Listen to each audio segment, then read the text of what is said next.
Avez-vous déjà visité un lieu si profondément marqué par des histoires de satanisme et de phénomènes étranges qu'il devient impossible de ne pas ressentir une présence malsaine autour de vous?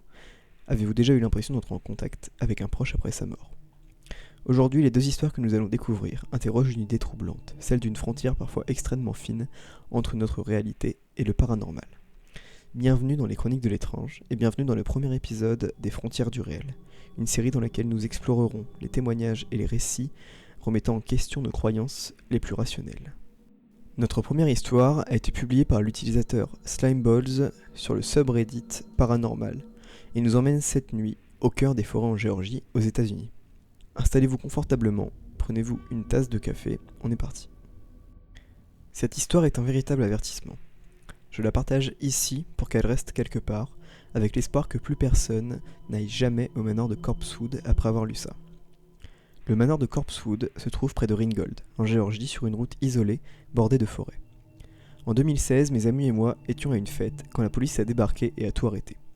En quittant les lieux, on s'est tous appelés pour essayer de trouver quoi faire ensuite. Impossible de trouver une autre soirée. C'est alors qu'un gars du groupe a proposé. On pourrait aller au manoir de Corpsewood ? Tout le monde a accepté. On est donc parti en convoi, 4 voitures pleines de monde, en direction de cet endroit dont tout le monde parlait. Le trajet était long. Une route sombre, perdue au milieu des bois. Il devait être environ 2 heures du matin. Pour atteindre la maison, il fallait encore emprunter un chemin de terre qui s'enfonçait sur presque 1 kilomètre dans la forêt. Quand nous sommes arrivés, rien ne semblait étrange au début. Mais avant même qu'on sorte des voitures, le gars qui nous avait amenés là-bas nous a regardés sérieusement et a dit « Quoi qu'il arrive, ne prenez rien dans la maison, laissez tout exactement où vous le trouvez. » On a tous acquiescé avant de s'aventurer dans les ruines du manoir. Au début, il ne se passait rien. On explorait simplement le reste de la bâtisse, les murs détruits, les débris abandonnés, jusqu'au moment où une sensation étrange a commencé à nous gagner. L'impression très nette d'être observé. Alors j'ai demandé au groupe. Attendez, quelqu'un a pris quelque chose ? Un silence. Puis, un des gars a sorti une vieille brique de la poche de sa veste. Tout le monde s'est mis à paniquer. Remets-la tout de suite. Le gars a lancé la brique dans l'obscurité en direction des ruines. Et là, je jure sur ma vie que la brique nous est revenue. Comme si quelque chose l'avait attrapée avant de nous la renvoyer immédiatement. Elle a traversé la nuit et est retombée juste devant nous.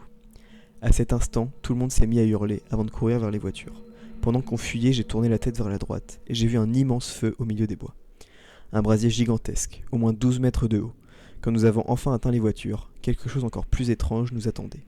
Des chiens, des centaines de chiens. Ils entouraient complètement les véhicules. Le plus perturbant, c'est qu'ils n'avaient absolument pas l'air sauvages. Ils semblaient propres, en bonne santé, comme les animaux de compagnie de quelqu'un. Il y en avait tellement qu'en avançant très lentement, les pare-chocs poussaient doucement les chiens pour se frayer un passage. On osait à peine accélérer de peur d'en écraser. Et tandis qu'on quittait enfin l'endroit, j'ai regardé une dernière fois vers le feu.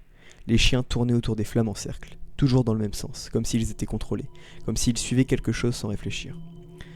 Je pensais ne plus jamais remettre les pieds là-bas. Pourtant, 1 an plus tard, en 2017, mes amis ont réussi à me convaincre d'y retourner. Cette fois, nous n'étions qu'une seule voiture, mais nous n'avons même pas atteint le manoir. Sur le chemin de gravier menant à la propriété se tenait une vieille dame, pieds nus. Elle portait simplement une longue chemise de nuit, et elle restait immobile au milieu de la route. Le chemin était si étroit qu'il était impossible de faire demi-tour. Mon ami au volant est sorti de la voiture et lui a crié « Madame, s'il vous plaît, laissez-nous passer. On veut juste repartir. » Aucune réaction. Il a répété plus fort. Puis, la femme a commencé à marcher lentement vers nous. Je n'oublierai jamais la réaction de mon ami. Il s'est mis à pleurer et remonté précipitamment dans la voiture, a enclenché la marche arrière, et nous sommes repartis aussi vite que possible. C'est la dernière fois que je suis allé à Corpsewood, et je n'y retournerai jamais. Je sais que beaucoup pensent que les histoires autour de cet endroit sont exagérées, mais après ce que j'ai vu cette nuit-là, je suis convaincu qu'il se passe quelque chose de profondément malsain dans ces bois. Voilà pour notre première histoire. Alors faut savoir que moi, j'ai entendu parler donc de ce lieu sur Reddit, et donc j'ai compris que c'était pas juste une légende, pas juste une histoire. Bon, ça je m'en doute un petit peu puisque le but c'est de vous retranscrire des histoires qui se sont réellement passées. Mais du coup j'ai fait mes petites recherches, et il faut savoir qu'en fait ce qui rend cette histoire troublante, c'est que ce témoignage, il est pas isolé du tout. Donc le manoir de Corpsewood, c'est un endroit qui existe réellement du coup en Géorgie.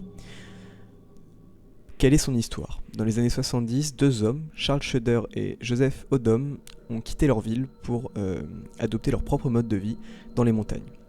Ils construisent donc un manoir, donc le manoir de Corpsewood, dans un style très particulier, très gothique. Mais en fait, ce qui se passe, ce qui est spécial avec ces gens-là, c'est qu'ils ont un mode de vie qui est très marginal. Euh, Ils font très souvent des soirées à thème un peu sexuel. C'est des gens qui sont connus pour être plus ou moins proches de l'occultisme, du satanisme. Bon voilà, ils sont un peu en marge de la société et forcément ça alimente déjà à l'époque des petites légendes, des petites histoires. Mais en 1982, tout bascule puisque les deux propriétaires sont assassinés brutalement dans leur propre domaine. Donc c'est un crime qui choque encore plus la région, encore plus la ville. Et donc après les meurtres, les ruines sont tout simplement laissées à l'abandon. Enfin le manoir est laissé à l'abandon puisqu'il n'est pas encore en ruine à ce moment-là. Et à partir de là, plein d'histoires qui touchent de près ou de loin au paranormal, qui parlent des fois d'apparitions étranges, de chiens justement, un peu comme dans l'histoire qu'on vient de lire, alimentent les folklores locaux. Et donc voilà l'histoire du manoir de Corpswood. Donc on peut envisager plusieurs hypothèses autour de cet endroit. Certains pensent que les anciens propriétaires entretenaient une fascination si profonde pour l'occultisme que les forces obscures qui habitaient ce lieu les habitent toujours. Donc voilà. Comme si les événements tragiques qui se sont déroulés avaient laissé quelque chose derrière eux. C'est une théorie qu'on retrouve donc dans l'histoire, qui est une théorie qui serait confirmée par l'histoire qu'on vient de lire. Mais après, il y a plein d'explications qui sont possibles. Les légendes locales autour de Corpswood sont connues depuis des décennies et c'est possible que cette réputation elle alimente un petit peu une paranoïa chez les gens qui s'y aventurent. Faut savoir que le manoir, donc comme c'est expliqué dans l'histoire, il est perdu au milieu de la forêt. On est dans un lieu où il fait sombre la nuit, il y a plein de bruit dans la forêt qu'on n'arrive pas à identifier du premier coup, et le fait de savoir qu'il y a plein d'histoires étranges autour de ça, peut-être que ça alimente effectivement le subconscient des gens, et donc ça fait voir des choses qui sont pas forcément réelles. Alors, simple phénomène psychologique, ou est-ce que c'est un endroit qui est réellement marqué par quelque chose de plus inquiétant? Je vous laisse vous faire votre propre avis. Notre deuxième histoire nous emmène cette fois-ci dans une atmosphère un peu différente, bien plus silencieuse et troublante, puisque l'histoire va se passer dans un hôpital. Donc à travers de ce témoignage publié sur le subreddit paranormal toujours par l'utilisateur Sunflower480, on va parler d'une expérience qui remet en question notre perception du deuil et de la mémoire, et peut-être même de la mort elle-même. Cette histoire m'a vraiment marqué, parce qu'à ce jour, je suis incapable d'expliquer ce qu'il s'est passé. Je travaille comme infirmière dans un hôpital depuis plusieurs années. Dans notre service, on collabore constamment avec la radiologie pour les scanners, les radios et tout ce genre d'examens. Parmi les employés du service, il y avait un homme plus âgé avec qui je travaillais régulièrement. Nous n'étions pas proches, mais chaque fois qu'on se croisait, on discutait un peu. C'était quelqu'un de très calme, gentil, toujours agréable avec tout le monde. À l'époque des faits, en décembre, ma vie personnelle était assez mouvementée. J'avais beaucoup de choses en tête, et au travail, j'étais constamment épuisé et stressé. Dans les hôpitaux, les horaires sont tellement chaotiques qu'il n'est pas rare de ne pas voir certains collègues pendant plusieurs semaines. Ce jour-là, j'étais particulièrement débordé. Je me dirigeais rapidement vers la salle des médicaments, juste à côté de l'endroit où l'on stocke l'appareil à rayon X mobile. Et là, je l'ai vu, mon collègue de la radiologie. Il semblait essayer de déplacer la machine, comme s'il avait du mal à la déverrouiller.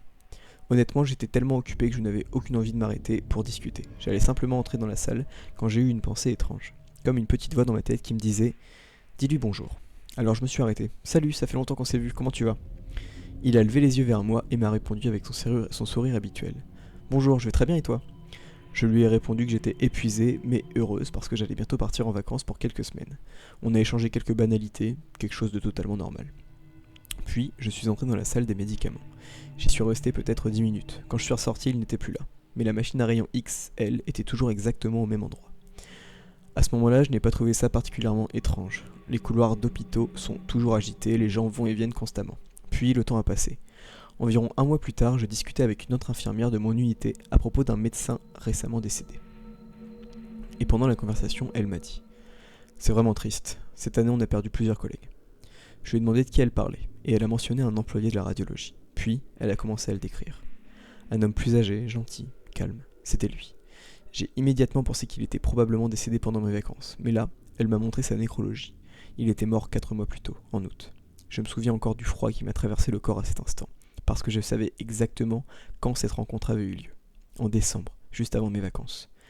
Je me souviens parfaitement de cette conversation, de sa voix, de son sourire, même de la machine à rayon X à côté de lui.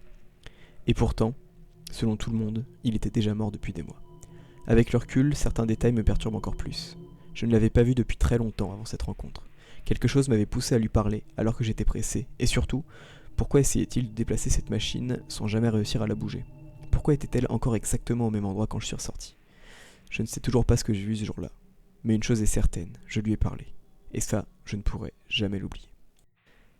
Alors, cette histoire est un peu moins frissonnante que la première.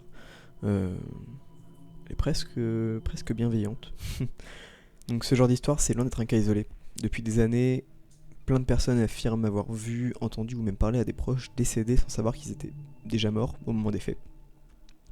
Donc certains psychologues expliquent ces expériences par des phénomènes liés au stress, à la fatigue ou à la mémoire, particulièrement dans les environnements éprouvants comme ça pourrait l'être en étant employé d'hôpital. Le cerveau humain parfois pourrait être capable de reconstruire certains souvenirs ou de combler inconsciemment des absences sans que nous nous en rendions compte. Mais certains détails restent parfois difficiles à ignorer. En l'occurrence, dans ce témoignage, la conversation elle semble parfaitement cohérente, naturelle, c'est comme une interaction ordinaire. Pourtant, selon les dates qui nous sont données, l'homme il est déjà mort depuis plusieurs mois. Alors, est-ce que on peut y voir une simple erreur de perception, un souvenir altéré, ou peut-être quelque chose de plus difficile à expliquer? C'est pareil, c'est pas la première fois qu'on a des soignants qui nous racontent avoir vécu des expériences similaires au cours de leur carrière. Souvent dans des moments de fatigue extrême ou dans des périodes de leur vie qui sont marquées par la maladie ou la mort. Coïncidence troublante ou phénomène psychologique encore une fois, à vous de vous faire votre propre avis. Et voilà, c'est ici que ça se termine pour aujourd'hui. J'espère que ce premier épisode des Frontières du réel vous a plu.